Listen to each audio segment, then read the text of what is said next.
There's an old Japanese ritual called the misogi. And the notion around a misogi is you do something one time a year that's so big that it's truly year defining. So if there are no more questions, I'll leave you guys with this. Vayner Speakers. I wanted to share some of the stories of my journey, but I've had a lot of egg on my face and they're never fun, but it's all part of it. This is a bucket list item for me. I'm here because I like doing it. I like speaking, but I'm a bigger believer in dropping the B in bucket and adding an F and creating an ucket list. There's an old Japanese ritual called the misogi. And the notion around a misogi is you do something one time a year that's so big that it's truly year defining. Here's 3 things that everybody can do. The first one, you do something one time a year that's year defining. If I asked Abraham, what'd you do 8 days ago?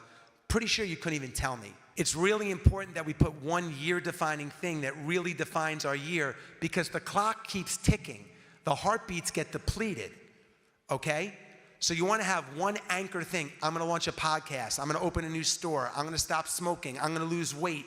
I'm going to take care of I don't care what it is. Write a book.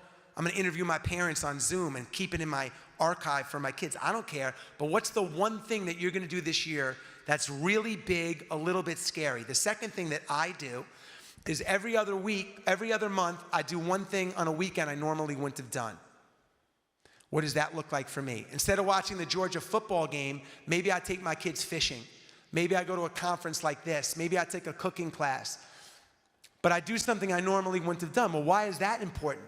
Because at the end of the year, if I can take one day every other month, follow me, that's 6 mini adventures a year. How old are you, Abraham?